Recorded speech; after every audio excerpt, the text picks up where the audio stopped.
Continuing example 2b. Our second requirement is to use the high-low method to estimate shipping expenses using shipments as the activity. So we're still going to take a high and a low point, and we're still going to use costs as our numerator, but now we're going to use shipments as our denominator. So let's go back to our data and try to figure out which points we want to use as our high and our low. In this case, I think the low still makes sense to be the 1100 units, or sorry, the 1100 shipments, and I'm going to judgmentally pick the 1800 shipment point as our high point. Again, there's judgment involved, and we could probably pick a different point and make a case for it. For this example, I'm going to pick 1800 as my high and use 1100 as my low. So the 1100 is still the low point, so we can leave that one bolded to make life easy. And I'll pick the 1800 unit month as my high.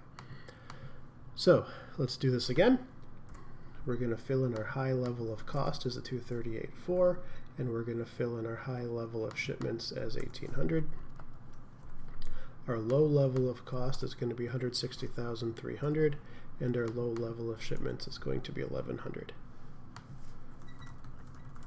Again, we're going to take the difference to see how much cost increases, and here cost increases by $78,100 when the shipments increase by 700 shipments, and so our slope is going to be 111.57. Again, all round to bring it down into just 2 pennies. And so the slope of our line is $111.57 per shipment. Again, we have our issue of total cost being a function of both total variable cost and total fixed cost. In this case, our variable cost is not being stated on a per unit sold basis, but on a per shipment basis. So what we need to do is we can do the same approach. We can plug in our total cost,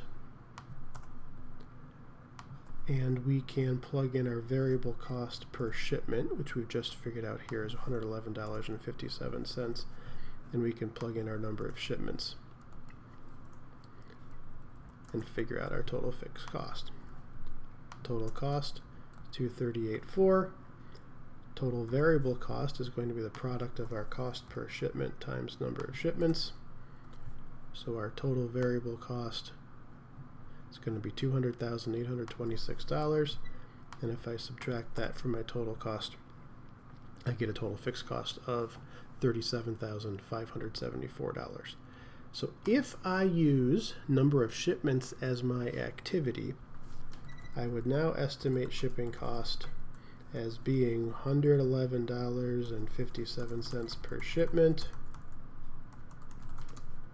plus $37,574 per month.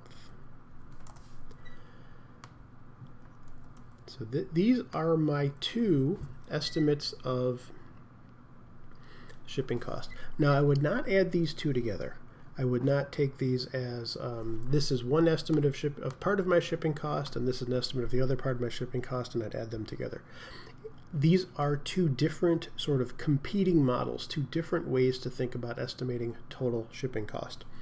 So I either want to use, if I use these approaches, I either want to use this model and say I want to estimate my cost based on the number of units shipped, or I can estimate my cost based on the number of shipments, but I would not put the two together in a particular month, add up 157 per shipment, sorry, 111 per shipment and $3 per unit shipped, and then add 104 plus 37 and get $141,000 of fixed cost.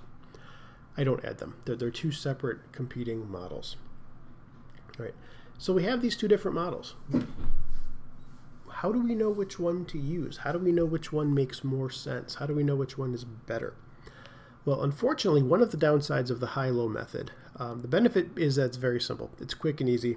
It only takes 2 data points, and you don't need to know anything beyond middle school algebra, basically, to use it. So its simplicity is its upside, but in a sense, its simplicity is its downside as well. It doesn't tell us whether each model is any good. It doesn't tell us how good these predictions are, or whether one is better than the other. It just gives us a prediction and doesn't really evaluate it for us. As we saw before, if we look at our 2 models of shipping cost, over here we've got number of units sold as a model of shipping costs, and here we've got shipments. And looking at the 2 of them, subjectively, I think number of shipments is probably a better model than units sold. But I don't really have any evidence to say that that's true, nor do I have anything from the high-low method itself that confirms that for me. So that's one of the downsides. If you only have a few data points and it's all that you can do, it's all that you have the information for, then it's a useful estimating tool. It will help you separate your fixed and variable costs somewhat, and it's better than simply taking an average and taking your fixed cost, dividing that by your number of units, and treating all your costs like they're variable. So if it's the best you can do, you might as well use it. But we're going to do better because we're going to look at another approach for estimating costs that will give us somewhat better information. That's coming up in the next set of videos.